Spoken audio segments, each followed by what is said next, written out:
दोस्तों कैसे हो आप सब। GS1 में सोसाइटी से पूछे हुए आपको मैं सवाल बता देता हूँ, एनालिसिस कर देता हूँ, एक ट्रेंड बता देता हूँ, इंपॉर्टेंट टॉपिक्स के बारे में बता दूंगा जो बार बार रिपीट होते हैं। ठीक है, एंड कुछ एक मॉडल आंसर भी देख लेंगे इन जो क्वेश्चंस का पूछा गया है। लेकिन ना एक बात यहाँ पर जो शुरुआत में आपको जाननी जरूरी है कि जो अपना पेपर 1 GS1 होता है, जो मेंस में आता है, GS1 के 3 कंपोनेंट्स हैं आपको पता है। ज्योग्राफी है एक अपने पास जो आएगा, हिस्ट्री का various aspects and social issues, है ना, सोसाइटी बोल देते हैं इसको। तो इसमें ना जो कंटिन्यूसली हमें दिखते हैं 75 ऑनवर्ड्स टाइप सवाल, है ना, जो 75 ऑनवर्ड मार्क्स के सवाल, तो यहाँ पर इस बार हमें नज़र आया है कि 8 जो क्वेश्चंस थे, 10 मार्कर 3 एंड 15 मार्कर 5, 105 नंबर के आसपास है ना। ओवरलैप रहेगा यहाँ पर कि ज्योग्राफी और सोशल इश्यूज के साथ ओवरलैप दिखता है हमें, क्योंकि अर्बन ज्योग्राफी हो जाती है जो एंड इकोनॉमिक ज्योग्राफी कह देते हैं, उसमें सोशल इश्यूज का ओवरलैप दिखेगा। कई बार जो हिस्ट्री के कुछ सवाल होते हैं वो पोस्ट इंडिपेंडेंस कंसोलिडेशन वाले, वहाँ पर सोशल इश्यूज का जो आपको ओवरलैप दिखता है। कंटेंट आना चाहिए दोस्तों, हमें नंबर निकालने, कौन सी चीज़ कहाँ क्लासीफाई होती है ये हमारे लिए इंपॉर्टेंट नहीं है ना। तो इसलिए मैं आपको ना यहाँ पर जो सवाल दिखा देता हूँ एंड मैं आपको दिखाऊंगा कि कैसे ना प्रीवियस ईयर में भी जो ये रिपीट हुए हैं, है ना, कि पैटर्न थीम्स सिमिलर रहती हैं। एक बार सीख जाओगे, एक बार अगर ढंग से इन चीज़ों को जान जाओगे तो कंटेंट को एब्जॉर्ब करना, कंटेंट को रीयूज करना बहुत काम से जो आराम से हो जाता है।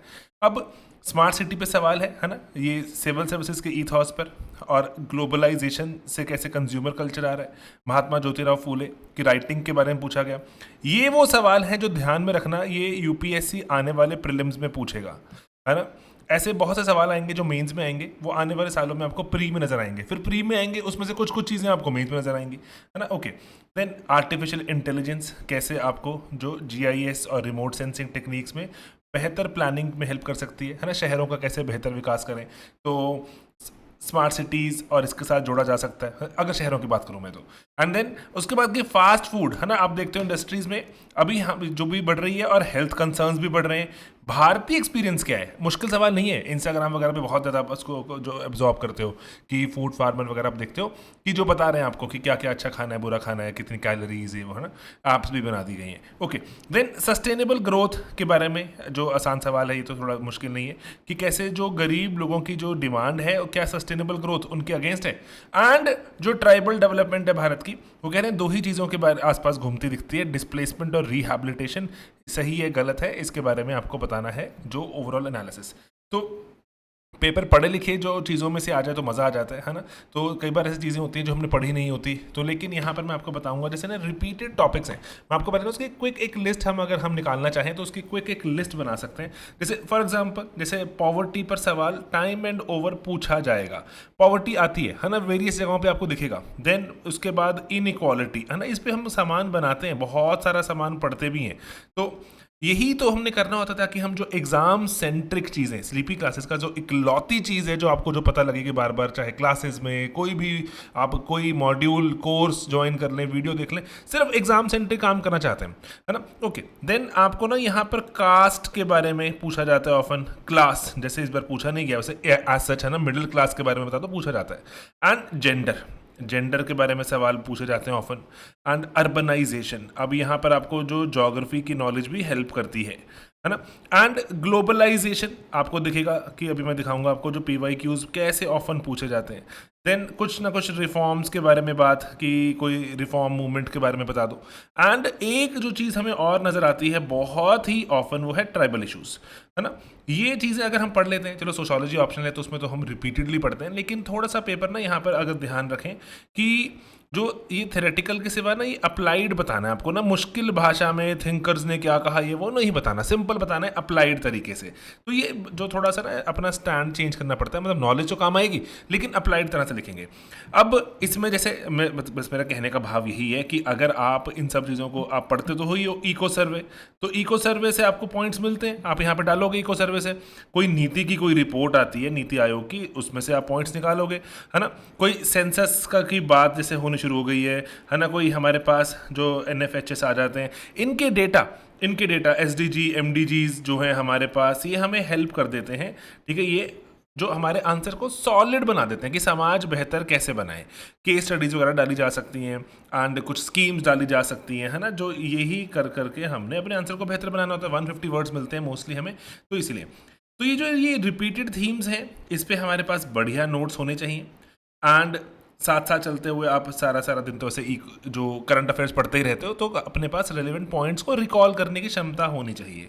ओके, देन अब ना यहाँ पर अगर मैं आपको सवाल दिखाऊँ ना, तो सवाल में आपको साथ साथ में ना कुछ कुछ चीज़ें और भी नोट करते रहना कि पास्ट ईयर में पूछे जा चुके हैं सवाल ये, है ना। सिर्फ मैं आपको कुछ सैंपल दिखाऊंगा, इससे ज़्यादा पूछे जा चुके हैं।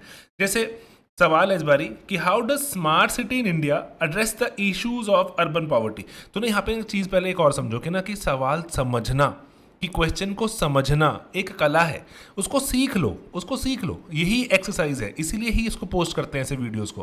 देखो वो कह रहे हैं कि स्मार्ट सिटी भारत में कैसे भारत की अर्बन पॉवर्टी या डिस्ट्रीब्यूटिव जस्टिस को एड्रेस करेगा, उसको रिजॉल्व करेगा, सॉल्व करेगा। आपने ये समझाना है ना, कैसे करेगा भाई। कि भारत सरकार कह रही है कि स्मार्ट सिटी मिशन, जो भारत सरकार ने वैसे रिटायर कर दिया है, तो स्मार्ट सिटी मिशन से हम अपने शहरों को बढ़िया बना देंगे। सर शहरों में तो बहुत गरीबी है, कैसे गरीबी ठीक होगी? सर शहरों में अमीर गरीब का फासला, इनइक्वालिटी बहुत ज़्यादा है, सर कैसे ठीक होगी? है ना, कोई इतने आलिशान घर में रह रहा है, कोई थोड़े से जैसे झुग्गी झोंपड़ी में रह रहा है ना, बहुत ही एक बेसिक सी सर्वाइवल नहीं हो पा रहा उसका, है ना भाई, कैसे करेंगे इसको? तो ना ये चीज़ों को अपने आंसर्स में डालना है, आपने ये बताना है हमने, सर कैसे रिजॉल्व करेगा, कि कर भी पाएगा या नहीं कर पाएगा।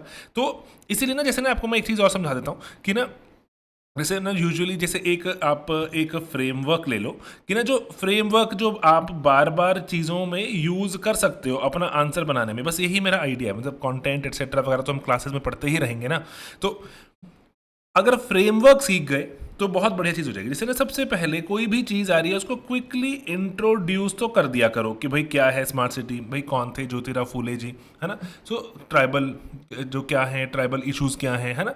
तो इंट्रोड्यूस तो कर देने में कोई बुराई नहीं होती, आपके 2-3 लाइनों में इंट्रोडक्शन आ जाती है।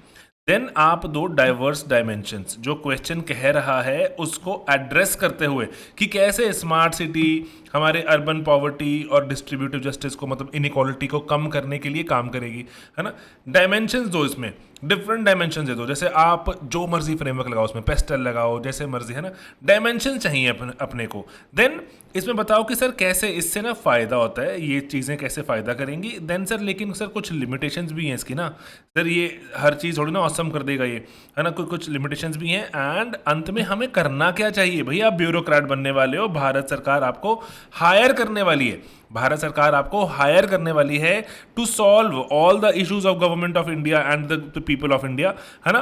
तो इसीलिए इसको जाने मत देना अपने दिमाग से, ठीक है। तो ये जो हमारा फ्रेमवर्क है, इसको दिमाग से, चाहे इसका स्क्रीनशॉट ले लो, चाहे जैसे भी, कि इंट्रोड्यूस करो, डायमेंशंस दो, उसके कुछ पॉजिटिव्स, उसके कुछ नेगेटिव्स, एंड कंक्लूड करो, ठीक है। समझ आ रही है बात ये वाली? तो चलिए अब ना यहाँ पर एक बार सवाल पे वापस आते हैं कि यहाँ पे सवाल है कि ब्रीफ बैकग्राउंड दो। 16 में पूछा गया quality of urban life in India और कैसे इसके ऑब्जेक्टिव स्ट्रैटेजी मिलते हैं स्मार्ट सिटी प्रोग्राम से। सर अर्बनाइजेशन से सेग्रीगेशन, मार्जिनलाइजेशन हो जाती है, पुअर इन इंडियन मेट्रोपोलिस, मतलब बड़े बड़े शहर। सिमिलर से सवाल बार बार अलग अलग कपड़े पहन के आपको दिखते हैं, तो इसलिए आप नॉलेज गैदर करें, PYQs पर नज़र बनाए रखें, उनके आंसर्स बनाने की कोशिश ज़रूर करें, है ना। तो सिर्फ PYQ से नहीं होता ऑफ कोर्स, है ना, लेकिन PYQs हेल्प तो कर देते हैं, है ना। ओके, तो इसीलिए यहाँ पर आपने डिफाइन करने की कोशिश, डिस्ट्रीब्यूटिव जस्टिस मतलब कि सभी को यार ठीक ठाक एलोकेशन मिले, कि जो ना बढ़िया जगहों पर रह रहे होते हैं उनको सब सुविधाएं मिलती हैं, अच्छी चीज़ें मिलती हैं, लेकिन जो बढ़िया जगहों पे नहीं रह रहे, मतलब मान लो शहरों में स्लम बन जाते हैं, उनको सुविधा नहीं मिल रही, साफ पानी नहीं है उनके पास, है ना, और कोई ऐसे खेलने के लिए मैदान नहीं है बच्चों के लिए। तो इसीलिए हम चाह रहे हैं कि ना स्मार्ट सिटी में सब कुछ होगा, हमने सोचा था ऐसा। अब ना एक मैं आपको टर्म सिखाता हूँ, ये टर्म ना बार बार यूज़ कर सकते हो आप, जो मॉडर्न लाइफ में बहुत ज़्यादा है, उसको है टाइम पॉवर्टी। टाइम पॉवर्टी मतलब वक्त की किल्लत। वक्त की किल्लत बहुत ज़्यादा है गरीब के पास, तो अलग तरह से, अमीर ना प्रोडक्टिव तरह से जो बिजी है, गरीब जो बेकार तरह से बिजी है, कि पानी की लाइन में लगा हुआ है ना, टॉयलेट की लाइन में लगा हुआ है उसके, क्योंकि घर में टॉयलेट नहीं है, स्लम में रहता है। तो इसीलिए ना वक्त की किल्लत, औरतों को डबल बर्डन की, बहुत दूर दूर ट्रैवल करना पड़ रहा है। और क्योंकि शहर का विकास ऐसे हुआ कि स्लम्स बिल्कुल बाहर हैं शहर के, काम करने बहुत दूर जाना पड़ता है, यहाँ पर स्लम बनने की टेंडेंसी शुरू हो जाती है फिर, कि जो जहाँ पे ज़्यादा काम होता है। तो इसीलिए टाइम की पॉवर्टी आ जाती है भाई, बहुत ज़्यादा ज़रूरी है इस बात को दिमाग में रखना, टाइम की पॉवर्टी, कि उससे अगर, इसीलिए अर्बन पॉवर्टी में कैसे हेल्प कर सकता है सर? अच्छा पानी मिले, सैनिटेशन, वेस्ट मैनेजमेंट हो, कि कूड़ा फेंकने दूर चलते जा रहे हैं लोग, है ना, नहीं दूर होगा बहुत तो वहीं फेंकना शुरू कर देंगे, है ना, तो इसीलिए पब्लिक टॉयलेट्स, तो इससे बीमारियां तो कम होंगी sir. Time poverty, because people spend a lot of useless time in a lot of activities which should have been given to them, है ना, अच्छी सरकार तो ये उनको प्रोवाइड कर देती ना। तो अभी टाइम पॉवर्टी, हाउसिंग के बारे में बात करो, आने जाने के बारे में बात करो, है ना, कि जो इतनी दूर जो सेफ हो सब चलना, तो ये सब चीज़ें ना जो हमारे अर्बन जो पॉवर्टी है उसको एड्रेस करते हैं। डिस्ट्रीब्यूटिव की ना, जो गरीब की मदद करते हैं। अमीर तो मान लो चला हुआ गाड़ी में, हद से हद उसको ड्राइवर भी ड्राइव कर देगा, अमीर का वो बैठे हुए मोबाइल पे काम कर लेगा, 2-4 कॉल्स कर लेगा, लेकिन गरीब नहीं कर पा रहा, उसको कभी बस से उतरना, कभी ऑटो से उतरना, कभी ऑटो में बैठे हैं 15-15 लोग। रियल लाइफ है ये एग्जाम्पल्स, रियल लाइफ में आप विटनेस करते हो, है ना। तो इसीलिए जो गरीब वार्ड्स हैं उनको प्रायोरिटाइज करो एंड इंक्लूसिव प्लानिंग करो सर, कि ना जैसे बहुत सारी जगहों पर होता है कि ना स्लम के डेवलपमेंट कर रहे हैं, स्लम वालों को उखाड़ फेंकते हैं, एविक्शन हो जाती है, रीसेटलमेंट। तो सुप्रीम कोर्ट की ही बात है कि फोकस ऑन स्लम ड्वेलर्स, कि भाई आप ना, सरकार ना पॉलिसी बनाती है, जो स्लम में रह रहे हैं लोग उनके रिगार्डिंग नहीं बनाती, स्लम के रिगार्डिंग बनाती है कि स्लम को अच्छा बना देंगे। कहते हैं सर वो तो अमीरों के लिए अच्छा बनेगा, अमीरों को सुंदर जगह दिखेगी, एक बढ़िया लेक दिखेगी। स्लम ड्वेलर जो वहां रह रहा था, उस बेकार सी जो जिंदगी जी रहा था, उसके बारे में क्या सोचा? इसे सुप्रीम कोर्ट बोलता है कि focus on farmers, not only on the farm, है ना, फार्मर्स पे करो, स्लम ड्वेलर, कि इंसान पे फोकस क्यों नहीं कर रहे आप, है ना। फार्म पॉलिसी बना दी सर, फार्मर पॉलिसी कब आएगी, है ना। तो इसीलिए ना आप ऐसी बातें लिख सकते हो। तो इसीलिए ना स्मार्ट एनक्लेव्स ना बन जाए कि कई जगह तो भाई बहुत औसम हो गई, यहाँ तो मजा आ जाता है चल के, लोग ऐसे रीले बनाते हैं फिर इंस्टाग्राम पे कि ये शहर तो, ये जगह तो इंडिया में लगी ही नहीं रही, क्योंकि सिंपली वो प्लान्ड है भाई, बस प्लान्ड है, अच्छे हवा पानी साफ लग रहा है बस, और वहाँ बेंच लगा हुआ है, घास लगी हुई है सुंदर सी, हम कहना शुरू कर देते हैं ये तो भारत में लगी ही नहीं रही, है ना, क्योंकि स्मार्ट एनक्लेव बन जाते हैं। डिजिटल डिवाइड कितना रियल है, वहां पे बढ़िया इंटरनेट ये वो सब कुछ चलेगा, बाकी जगह लोग ऐसे तरस रहे हैं, है ना। तो आवास योजना है, अमृत है ना, जो लाइवलीहुड मिशन है, इनको सबको जोड़ो, कन्वर्ज करो। सिर्फ एक जगह को सुंदर बना दिया, बोले शहर सुंदर हो गया, नहीं सर, बाकी लोग तो स्लम्स में जी रहे हैं बहुत बुरी हालात में। देन अर्बन लोकल बॉडीज को एम्पावर करो सर, वो कम्युनिटी को पार्टिसिपेट करवाती हैं, उनके पास रिसोर्सेज होने चाहिए। तो सिंपल आंसर बना सकते हो कि बेसिक्स पे, हाउसिंग पे, मोबिलिटी पे काम किया जाए, और कुछ कुछ चीज़ों पे थोड़ा सा अगर हम पिटफॉल्स को, लिमिटेशंस को अवॉइड करें। एंड कंक्लूजन, आपका आंसर 10 में से 7-8 मार्कर टाइप बन जाता है अगर आप इसको रेप्लिकेट कर पाए, है ना। इतना मुश्किल नहीं होता ये। अगेन आई रिपीट, ये सिंपल इंट्रोड्यूस किया, डायमेंशंस दी थोड़ी सी, कुछ फायदे कुछ नुकसान, एंड कंक्लूजन की तरफ बढ़ गए।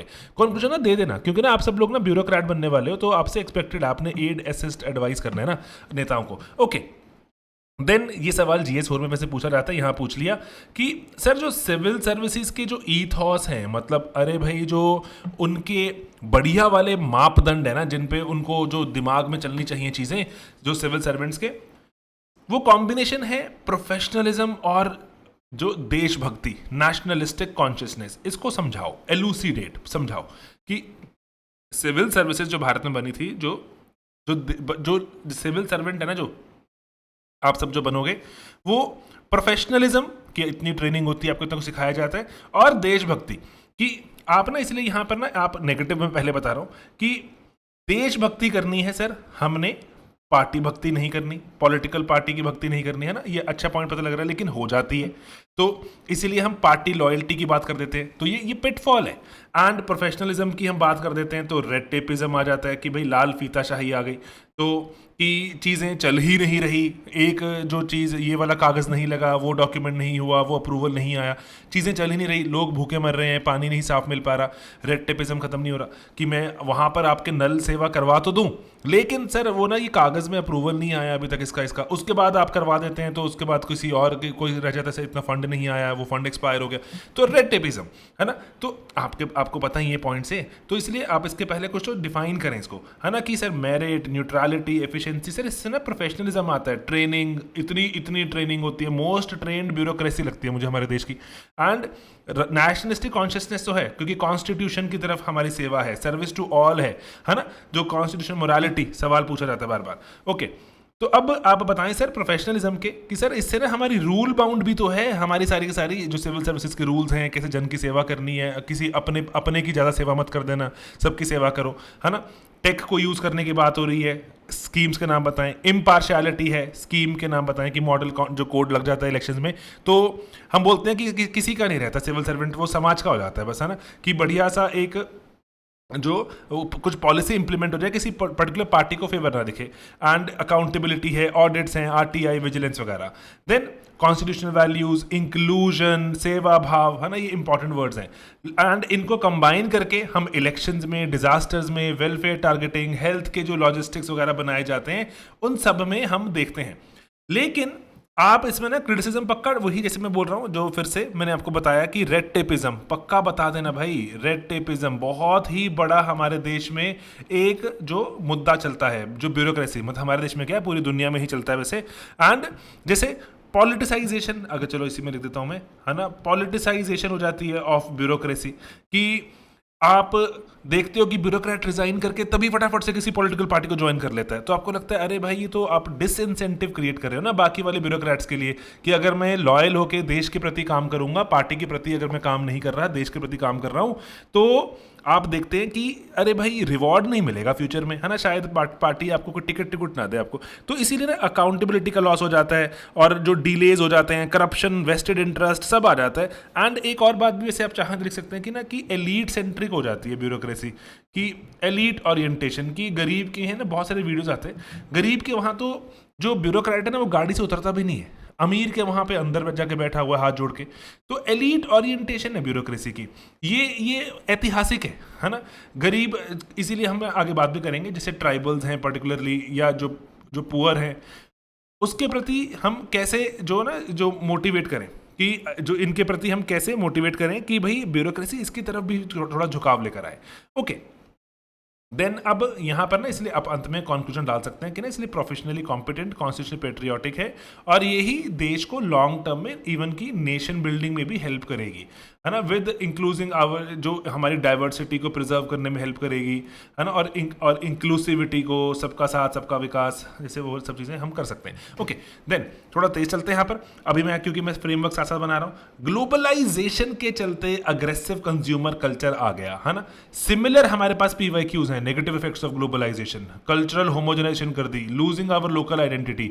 GS2 में मैकब्राइड कमीशन की सभी लोग क्या सिमिलर सी भाषा बोल रहे हैं क्या, है ना। मैकब्राइड कमीशन 1977 का कमीशन है वैसे, ये GS2 में पूछा गया था, मैकब्राइड।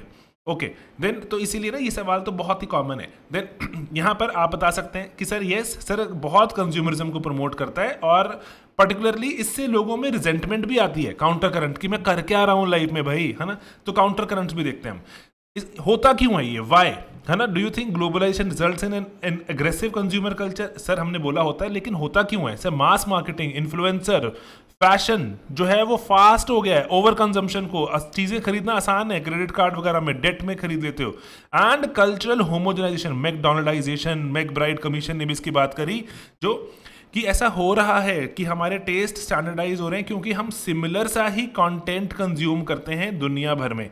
वही सब लोग फ्रेंड्स देख रहे हैं, गेम ऑफ थ्रोन्स जो भी है, पता नहीं ब्रेकिंग बैड, तो सिमिलर से ही बातें करते हैं, सिमिलर से ही चीज़ें कंज्यूम करते हैं। ग्लोबलाइजेशन बहुत ज़्यादा अग्रेसिवली सिमिलर चीज़ों को कंजम्पशन की तरफ ले जाती है लोगों को। देन इन्फ्लुएंसर अनबॉक्स कर रहे हैं, डील्स आ रही हैं, रैपिडली आपको इम्पल्स पर परचेज कराने की बात हो रही है। तो इसीलिए ना हम इसकी बात करें अगर यहाँ पर ना कि अग्रेसिव कंज्यूमर कल्चर आता है, आप इसमें इंडियन कॉन्टेक्स्ट भी दें सर, ग्लोबलाइजेशन भी हो रही है सर, हम सस्टेनेबल भी चाहते हैं चीज़ों को करना, कि लेबलिंग ऐसे कर रहे हैं, and at the same time consumer rights पर जो प्रोड्यूसर की एम्पावरमेंट की बात है, कि अगर आर्टिसान्स वगैरह जो हैं, जो लोकल लेवल पे काम करते हैं, उनको भी तो जगह मिल रही है, वो भी तो अपना सामान बेच सकते हैं इसके चलते, है ना। लेकिन अब यहाँ पे हम बताएं पर्टिकुलरली, लेकिन हमारे यहाँ पर हम वो भी चीज़ें देखते हैं कि ना हम सस्टेनेबल भी चीज़ों को करना चाहते हैं। अग्रेसिव कंज्यूमरिज्म भी है, लेकिन काउंटर कल्चर भी दिखता है, जहाँ पे लोग रिस्पॉन्सिबल मिनिमलिज्म टाइप की बातें भी करते हैं।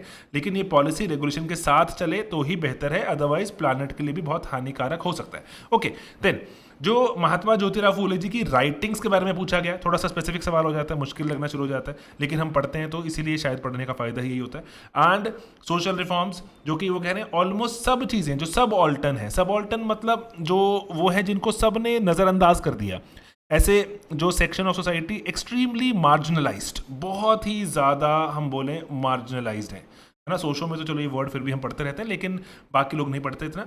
सबऑल्टर्न है ना, तो ये सबऑल्टर्न इसलिए जो के बारे में लोग लिखते ही नहीं, लिखना चाहते ही नहीं, तो इसलिए इस पर स्टडी शुरू हुई थी और सबऑल्टर्न की बात होती रही। लेकिन हम ऐसे 1970s 80s की बात करते हैं कि ऑक्सफोर्ड ने शुरू की थी भारत में सबऑल्टर्न स्टडीज़ की। ऐसे लोगों के बारे में जान के लाते हैं जिनके बारे में कोई लिख ही नहीं रहा, जिनके बारे में किसी नेशनल मूवमेंट में जिक्र नहीं हुआ, कोई पॉलिटिकल पार्टी डिस्कस नहीं करती, उनके बारे में तो जो शुरू की थी। तो लेकिन वो कह रहे हैं कि सर जो ज्योतिराव फूले जी हैं उन्होंने तो इतनी पहले मतलब 1870s में इसके बारे में बात करना शुरू कर दी थी, है ना, तो जो कि 100 साल पहले। तो इसीलिए जो रिगार्ड अब ये प्रीवियस ईयर क्वेश्चन देखो तो कि वही कंटेम्प्रेरी मूवमेंट्स हैं जो दलित आइडेंटिटी की, ये एनहाइलेशन ऑफ कास्ट की तरफ जाती हैं। विमेन मूवमेंट हैं, address the issue of women of lower social strata, कि आपको लगता है कि ऐसा हुआ कि नहीं हुआ, सब्सटैंशिएट करो। तो है ना, ये सवाल तो सबऑल्टर्न इससे जुड़े हुए पूछे जाते हैं। अभी स्पेसिफिक जो महात्मा ज्योतिराव फूले जी से पूछ लिया गया, सोशो में तो ये मतलब रिपीटेडली पूछा जाता है सवाल ये। ओके, देन ज्योतिराव फूले जी के बारे में बात करें, इन्होंने सर कास्ट पर, पुरुष प्रधानता पर, क्लास पर, तीनों पर ही जो इकट्ठे बहुत बार अटैक किया और अपनी किताबों में, अपने आर्टिकल्स में, राइटिंग्स में लिखा। जैसे आप बोलो सर विमेन, शूद्र, अतिशूद्र, दलित, पेजेंट, अर्बन जो पुअर है, वो लार्जली ना उनके बारे में कोई बात नहीं कर रहा था। जो भी लिख रहे हैं भारत का इतिहास और भारत की जो जंग, भारत की नेशनलिस्टिक मूवमेंट जैसे भी चल रहे हैं, इनको सब इग्नोर कर रहे हैं, है ना, तो इनके बारे में कोई लिख नहीं रहा। तो इसीलिए अब ये बोले कि नहीं सर, लेकिन सर ज्योतिराव फूले जी लिख रहे थे सर, फर्स्ट स्कूल इन्होंने जैसे शुरू किया, विडो सपोर्ट और जो कैंपेन अगेंस्ट चाइल्ड मैरिज, अगर आप चाहें तो गृह के नाम पे बाल हत्या प्रतिबंधक गृह, है ना। अब यहाँ पर सत्यशोधक समाज बनाते हैं, गुलामगिरी लिखी जाती है, एंड है ना, क्योंकि आप, मैं आपको सिर्फ एग्जांपल देना चाहता हूँ, देन क्योंकि सिंस हम पढ़ते हैं याद तो होता नहीं है हमें, है ना, लेकिन स्टिल अगर एक बार पढ़ लो तो श्वेतकार रेचा असूद, तो कि भाई किस तरह से जो पेजेंट्स हैं और कैसे मनी लेंडर्स वगैरह उनको एक्सप्लॉइट करते हैं। तो आप ना अगर 1 2 टाइप 3 नाम ड्रॉप कर दो, आपका ना आंसर वैसे ही थोड़ा सा डिस्टिंक्ट हो गया। लेकिन this is a difficult thing to do, this is a, ये तो आप चलो फिर भी पढ़ लेते हो, बट लेकिन this difficult thing to do, क्योंकि आप बहुत सारी और चीज़ें भी तो पढ़नी है, तो हमें लगता है कि कैसे इतना रिटेन होगा। तो इसीलिए बैलेंस पक्का करना कि सर जो ना सब ऑल्टर्न में बहुत सारे सब ऑल्टर्न्स पे उन्होंने बात की, विमेन की बात की, गर्ल्स की, पर्टिकुलर विडो, है ना, रीमैरिज और चाइल्ड मैरिज को रोकने की बात की, सर शूद्र अति शूद्र की बात की, सर पेजेंट की। तो आप जो मेरा बस कहने का बात है कि ना डाइवर्स सब ऑल्टर्न को आप दिखा सकते हो कैसे ज्योतिराव फूले जी ने इनके बारे में बात की। इवन की आप बता सकते हो कि सर जो ना लेटर जो मूवमेंट्स हमें दिखती हैं, हम उनका कहीं ना कहीं, जैसे हमारी थिंकर है सोशो में गेल ऑम्विट, वो तो बोलती हैं कि गेल ऑम्विट वैसे भारत यूएसए से आई थी, यूएसए से भारत में आके बस गई, यहीं पे ही रही, and she passed away even in India, अभी कुछ वक्त पहले की बात है, कोविड के आसपास। देन वो तो कहती है कि ना कि फूले जो थे वो जो बहुत अहेड ऑफ हिज टाइम थे, इतनी एडवांस्ड बातें करते थे, आज भी आज के समाज में पॉलिटिशियंस उतने लेवल की एडवांस बातें नहीं कर पाते। तो इसीलिए बहुत लोगों के इंस्पिरेशन भी रहे वो कि कैसे हम एक जो इंक्लूसिव सोसाइटी बना सकते हैं। लेकिन लिमिटेशन पक्का बता दो कि सर वेस्टर्न इंडिया में रीच ज़्यादा थी, आदिवासी माइनॉरिटी इनका फिर भी जो इतना इशू में बार बार नहीं आए, तो सब ऑल्टन में कुछ सब ऑल्टन रह गए। तो लेकिन एक रिफॉर्म का टेम्पलेट बनाया कि एजुकेट करो, ऑर्गेनाइज करो, डिग्निटी लौटाओ, है ना, ये फाउंडेशनल रहे, एंड ये लेटर थिंकर्स ने भी इसको अपनाया। ओके, देन आर्टिफिशियल इंटेलिजेंस के बारे में बात की गई है कि कैसे ये ना जो ड्रोन्स के साथ मिलकर और ऊपर सैटेलाइट चल रही हैं उनके साथ मिलकर बेहतर हमारे एरिया की प्लानिंग कर सकते हैं, लोकेशन की प्लानिंग कर सकते हैं। तो ये सवाल डिजिटल इनिशिएटिव से पूछा जा चुका है कि एजुकेशन सिस्टम को कैसे बढ़िया करेंगे, GS3 में तो बार बार पूछा जाता है ना। ओके, तो इसीलिए आप यहाँ बताएं कि सर ना जैसे ना स्ट्रीट लेवल अपडेट्स मिलते हैं हमें ड्रोन से, और AI हमें पैटर्न और बेटर प्लानिंग दे सकता है, और जो क्या पॉसिबिलिटीज़ हैं वहाँ पर हमें जो डाइवर्स सिनेरियोज बना के दे सकता है, डाइवर्स सिनेरियोज एंड बेहतर लोकेशन और एरिया के जो डिसीजंस हमें जल्दी प्रोवाइड कर सकता है, जो कि ह्यूमंस अभी भी स्लो लेवल पर ही हम उसको जो प्लान इंप्लीमेंट कर पाते हैं। अब यहाँ पर हम जैसे हमारे को सवाल पूछा गया कि हाउ, ये कैसे करेगा, है ना, ये कैसे बेहतर प्लानिंग करेगा। आप बता सकते हो सर जैसे बेसिक सर्विसेज है कि कहाँ टॉयलेट्स बनाएं, क्लिनिक्स, आंगनवाड़ी, स्कूल, ये कहाँ बनाएं, ये बेसिक सर्विसेज, इस पर हम बेहतर तरह से अगर हम इनको यूज़ करते हैं, जो अपनी जो टेक्निक्स को GIS RS को AI के साथ ड्रोन्स के साथ मिलके हम स्ट्रीट लेवल बेहतर प्लानिंग कर सकते हैं। एंड अफोर्डेबल मोबिलिटी कि कौन से सेफ पाथ्स हैं, कौन से जो साइकिल पाथ्स हैं जो कि जॉब्स एंड होम्स के नज़दीक हो सकते हैं जहाँ पे लोग जाएं, हाउसिंग्स और स्लम्स को कैसे बेहतर बनाएं, and flood and heat planning कितनी इंपॉर्टेंट चीज़ है कि पर्टिकुलरली हीट प्लानिंग ही नहीं कर पा रहे हम, हमारे जो concentration of a lot of urbanisation एक एरिया में हो जाती है एंड वहाँ पर हीट आइलैंड बन जाते हैं, है ना। ये जो स्टैंडर्ड आप जो ज्योग्राफी में पढ़ते हो, हीट आइलैंड की फॉर्मेशन हो जाती है। डिजास्टर रिस्पॉन्स बेहतर हो सकता है कि कैसे हम बेहतर रिलीफ का रूट प्लान करें, सेफ साइट निकालें शेल्टर्स के लिए। डिजास्टर तो आ ही सकता है ना, बट डिजास्टर के साथ बेहतर प्लानिंग है, हमारे पास मिटिगेशन मेजर्स हैं, तो अच्छा आंसर बनेगा यार, है ना।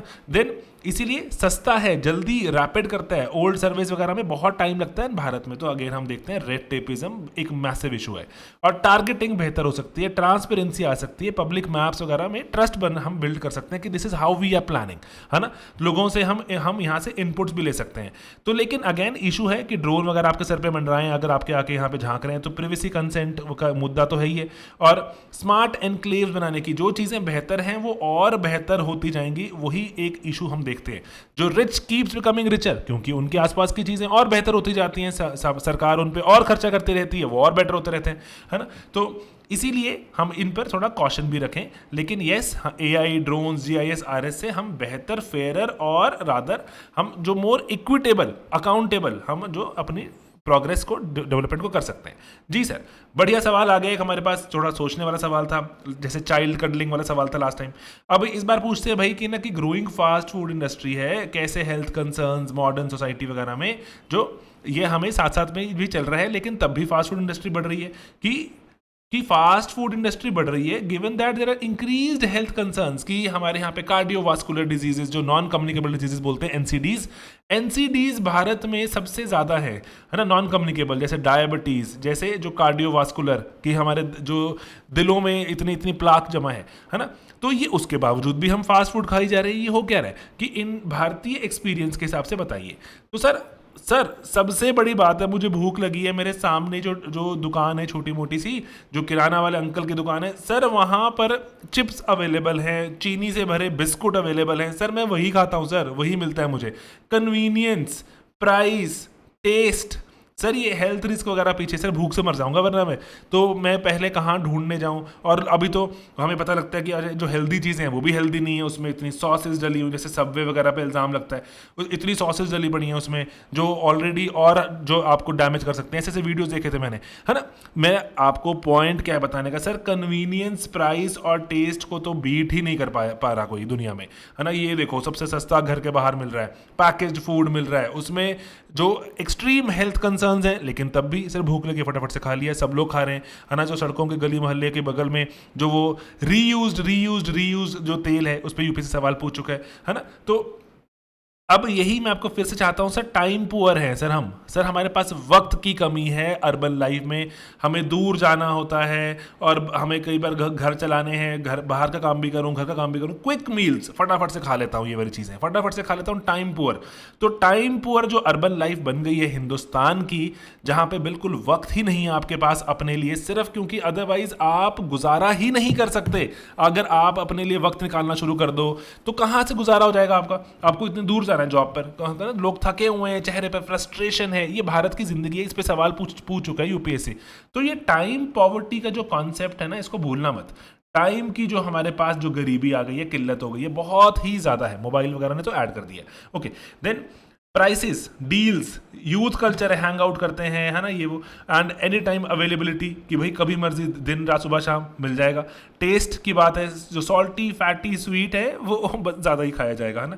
तो देन इसीलिए हम यहाँ पे बात करते हैं कि सर जो ना कि फर्म्स भी तो स्केल अप कर रही हैं, कि डिलीवरी प्लेटफॉर्म्स हैं, ये आपको सस्ता भी तो कर देते हैं कई बार चीज़ें, कि ये लो डिस्काउंट कूपन लगा दो और घर बैठे खा लो। तो घर बैठ के पहले थोड़ा चल के जाते थे मान लो, वो भी अभी नहीं क्योंकि टाइम पुअर है हम, है ना। एंड स्टैंडर्डाइजेशन, फ्रेंचाइजिंग हो रही है, उससे हमें लग रहा है कि हाँ ठीक है, जो फटाफट से लोग बोलते हैं ब्लिंकिट कर लो, स्विगी कर लो, जोमेटो कर लो, है ना।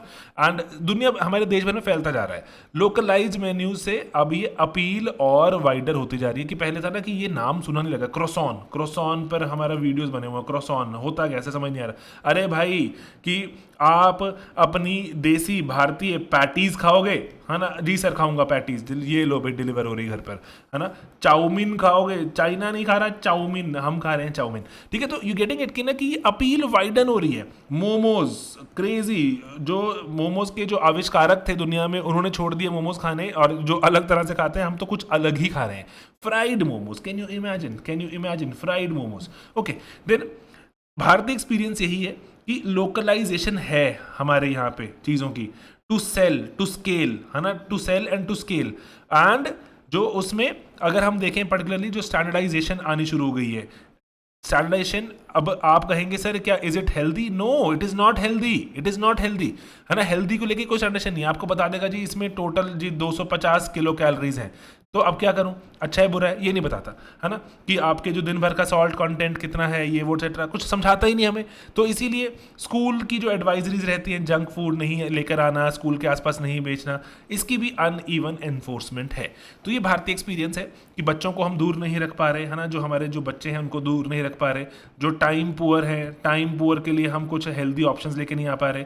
हमारे यहाँ पर रेगुलेशंस बहुत ही पुअर हैं, जो स्ट्रीट फूड वगैरह है, स्ट्रीट फूड तो एक्सट्रीमली अनहेल्दी है, और सिर्फ कन्वीनियंस, ये जो दो चीज़ें मत भूलना, कन्वीनियंस, प्राइस और टेस्ट पर बिकता चला जा रहा है। ओके, एंड लेकिन इसीलिए जो पॉलिसी नजेस चाहिए अभी, लेबलिंग, चाइल्ड की जो लिमिट्स हैं कि ये बच्चे जो इनको नहीं दे सकते, फूड की लिटरेसी, काउंटर इन्फ्लुएंसर्स का बढ़ना, ये जो चीज़ें सही हैं कि इनका जो ये आएंगे आगे, सरकार भी इनको प्रमोट करे और इनको जो जनता तक सिंपल तरीके से लेके चले, तो ही कुछ बनेगा भाई, अदरवाइज तो बहुत ही हम बेकार स्थिति में जा रहे हैं।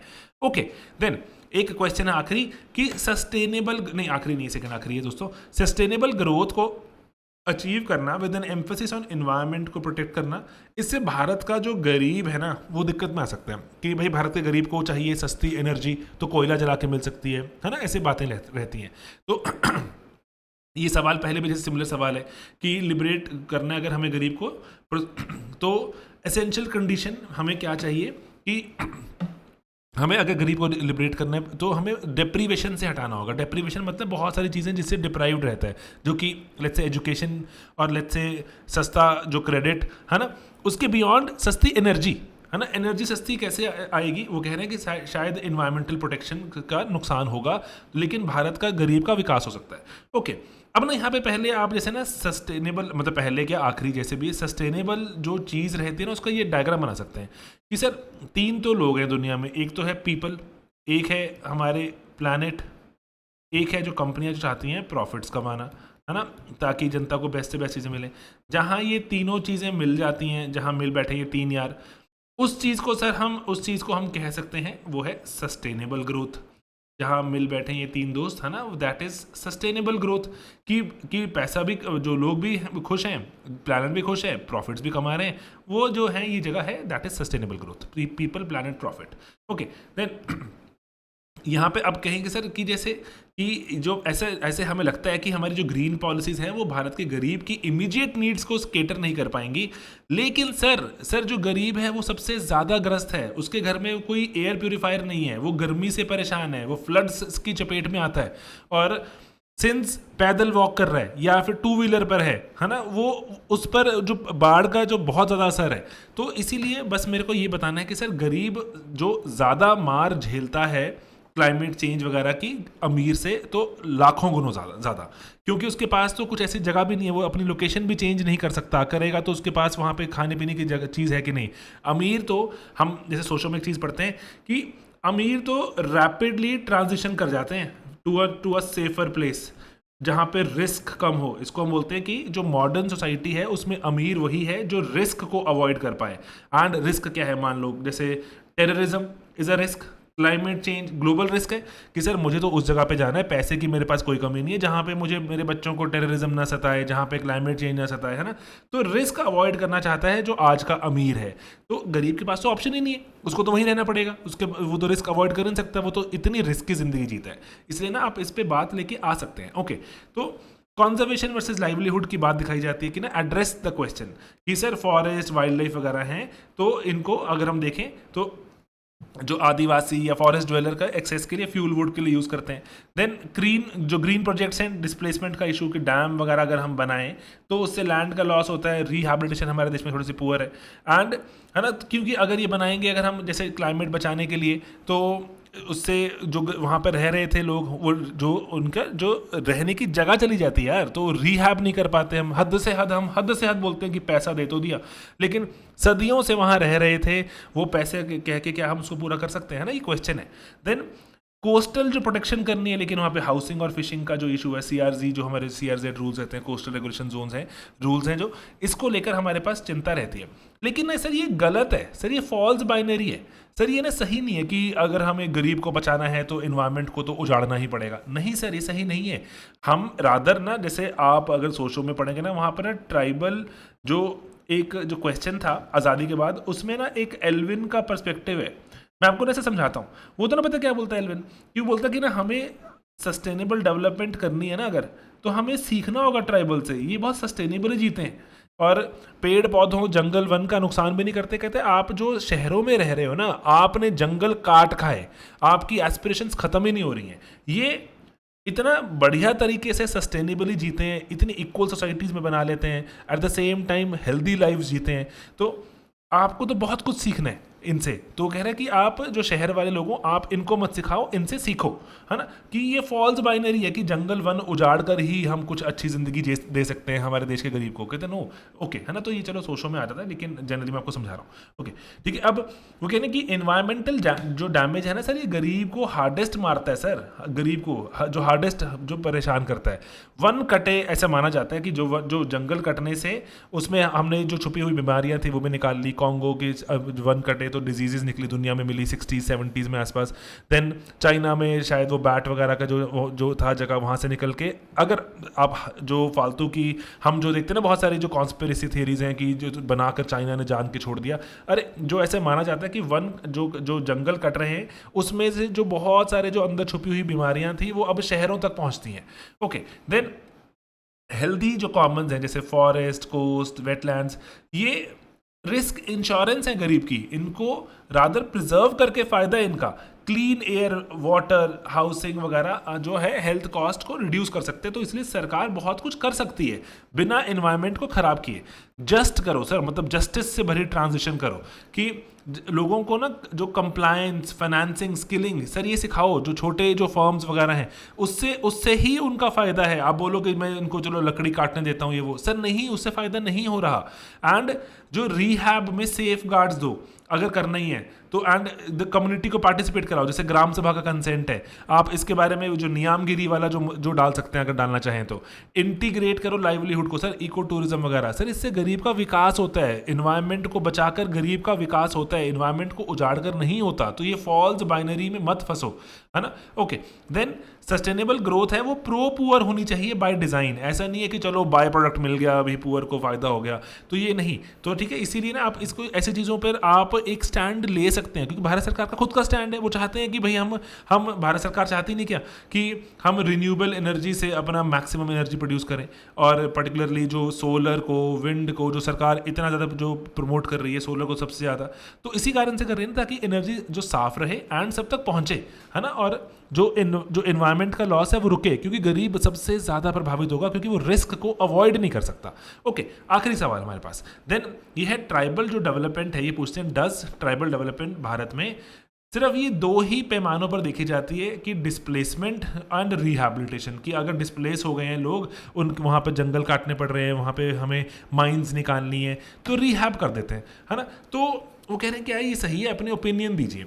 सर भारत में ना आज़ादी से पहले भी, आज़ादी के बाद भी हमने सर डेवलपमेंट देखी है बहुत ज़्यादा, एंड उसमें जैसे डैम्स, माइंस, पार्क्स आए, उससे बहुत सारे जो वन में रहने वाले लोग थे, आदिवासी, वनवासी, वो सबके सब डिस्प्लेसमेंट का शिकार हुए। और उसके बाद हमने बोला चलो रिहैब कर दो, हम इनको ज़मीन कहीं और दे देते हैं। सर वो सदियों से वहीं पर ही रह रहे थे, आपने उनको डिस्प्लेस कर दिया, हटा दिया। उनका कल्चर, उनका जो कल्चर था, cultural aspects, cultural history, cultural economy, सब आपने छीन लिया उनसे। तो सर ये बहुत ही नैरो और इनएडिक्वेट पर्सपेक्टिव है। रिहैब में land for land and money for land, ये दोनों ही कह रहे हैं बहुत ही एक्सेसिवली इनएडिक्वेट है। कल्चर का लॉस परमानेंट हो जाता है। आप जहाँ पर पले बड़े हो सदियों से, जिसके आसपास आप चलते हो, जीते हो एंड सस्टेनेबली चला पाते हो, वो सब चला गया। तो इसलिए इस पर ना बहुत ज़्यादा डिबेट है अब। ओके, जैसे लार्ज प्रोजेक्ट्स हैं, सोशल कॉस्ट हैं, तो इसमें होती है सर बहुत सारी जो डिस्प्लेसमेंट होती है and particularly people are pushed into extreme poverty. कि भाई आप ना पता, जैसे ना देयर आर स्टडीज़ वो बताती हैं कि ना जो ज़्यादातर जो शहरों में ट्रैफिक सिग्नल्स वगैरह में ना लोग जो टक्कर खा के मारे जाते हैं, गाड़ियों के नीचे कुचले जाते हैं, most of them are tribals displaced from their native lands. जो डिस्प्लेस्ड ट्राइबल्स हैं उनको शहरों में आना पड़ा, क्योंकि वहाँ पर जो उनका जो घर जंगल जो भी था सब वो सरकार ने या तो जो उसको कन्वर्ट कर दिया, माइन वगैरह बन गई वहाँ पर, या कुछ और प्रोजेक्ट आ गया। डिस्प्लेस्ड ट्राइबल्स से शहरों में आए, शहरों के बारे में नहीं जानते, शहरों का सिस्टम नहीं जानते and accordingly often get hit by vehicles. Okay, then rehab की कैश देना, रीसेटलमेंट करना, मिक्स्ड आउटकम दिखते हैं इसके। Land for land and livelihood, ये डिलेज, डिस्प्यूट, करप्शन सबका शिकार है। एंड मैं बताऊँ एक आपको बात कि जैसे जितने जो ट्राइबल्स हैं ये एक्सट्रीमली सब ऑल्टन ग्रुप का पार्ट बन जाते हैं। पता कैसे? इनकी ना आवाज़ सुनाई ही नहीं देती किसी को इनकी आवाज़ सुनाई नहीं देती। कि दिल्ली में ना थोड़ा सा कुछ हो जाए तो अरे भाई सारा नेशनल न्यूज़ मीडिया पगला जाता है। दिल्ली में आपको पता है ये देखिए वो हो गया, ऐसा हो गया, कि है ना बड़ी खबर। यहाँ पर आप बड़े बड़े क्या मतलब बहुत बड़े हादसे देख लेते हो, किसी को पता ही नहीं चलता। एंड कोई पता चल भी जाएगा, नोबडी इज़ इंटरेस्टेड, है ना, कोई किसी को फ़र्क नहीं पड़ रहा, आगे बढ़ जाते हैं लोग। तो वॉइस नहीं है, कंसर्न नहीं है। तो इसीलिए जो अगर कोई पावरफुल हो, मतलब जैसे मान लीजिए अफसर हो, ब्यूरोक्रेट है, पॉलिटिशियन है, उनके लिए इनको चूना लगाना बड़ा आसान है, क्योंकि अगर ये शोर मचाएंगे भी कोई सुनने वाला नहीं है। तो इसीलिए पता होता क्या है कि कोई ना कोई बड़ा जैसे आप देखते हैं कोई फिल्मी सितारा, कोई नेता कभी कभी जुड़ जाता है इनके आगे। एंड एक और इशू सामने देखते हैं हम, को ऑप्शन आ जाती है कि ना वो कहता है मैं बताता हूँ कि इनकी प्रॉब्लम क्या है। इनसे पूछा है नहीं पूछा है कुछ नहीं पता, वो बोलता मैं बताता हूँ इनकी प्रॉब्लम क्या है, इनको ये सोल्यूशन दे दो। वो कहते हैं अरे सर, जैसे आपने मूवी नहीं देखी, वो न्यूटन मूवी देखी, न्यूटन एक मूवी है ना बड़ी प्यारी जो राजकुमार राव जी की, तो आप उसमें देखना कि उसमें ना कोऑप्टी उतरे थे बेचारे ट्राइबल्स की, मैं बताता हूँ इनको क्या चाहिए, इनको हक चाहिए। वो कह रहे हैं अरे सर ये क्या होता है, हक क्या होता है ना। तो बहुत ही बढ़िया टेक है, सोशोलॉजिकल मूवी है। तो इसीलिए ना जो ये इश्यूज है ना, ये जनता को समझाने, जनता के सामने लेकर आना, जनता उसमें सुने, इंटरेस्टेड हो, डेमोक्रेटिक फोर्सेस काम करें, वो हो ही नहीं पाता। तो इसीलिए डिलेज, डिस्प्यूट्स, करप्शन, और ऑफन आप देखोगे कि दर दर भटकते रहते हैं और कोई सुनने वाला नहीं है। तो ये ऑफन देखने को मिलेगा। ओके, देन ये डुअल एक्सिस है, ये इनसफिशिएंट है कि हम डिस्प्लेसमेंट को रिहैबिलिटेट कर देंगे। तो क्योंकि सेल्फ डिटर्मिन्ड डेवलपमेंट है ही नहीं है, को ऑप्शन है भाई किसी और ने बता दिया इनको ना ये चाहिए, कहेंगे सर पूछ तो लेते हमसे। एंड जो हर दिन जो डेफिसिट है कि हेल्थ, एजुकेशन, न्यूट्रिशन, ये वो सब चला गया इनसे, हर दिन का डेफिसिट है, जिंदगी अधूरी से भी कहीं बदतर हो जाती है।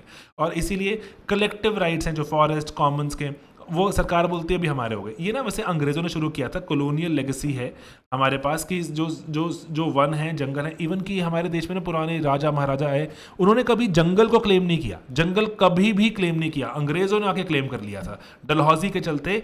डलहौजी ने तो बिल्कुल ही जो लास्ट जो नेल इन द कॉफिन थी वो कर दी। भारत सरकार आज़ादी के बाद भी कंटिन्यू करती रही। 2004 के आसपास हम फॉरेस्ट राइट एक्ट देखते हैं, तो वहाँ पर थोड़ा सा उनके राइट्स वापस किए गए। जो ड्वेलर थे, फॉरेस्ट ड्वेलर, जो सदियों से जो वनवासी, आदिवासी हम जो बोलते हैं, उनको किसी ने नहीं छेड़ा था। अंग्रेज़ों ने आके अपना हक जताया, भारत सरकार ने भी हैंड्स इन ग्लव, पूरा हैंड्स इन ग्लव भारत सरकार ने वही कि हाँ देश की ग्रोथ के लिए ज़रूरी है ये जंगल का कटना।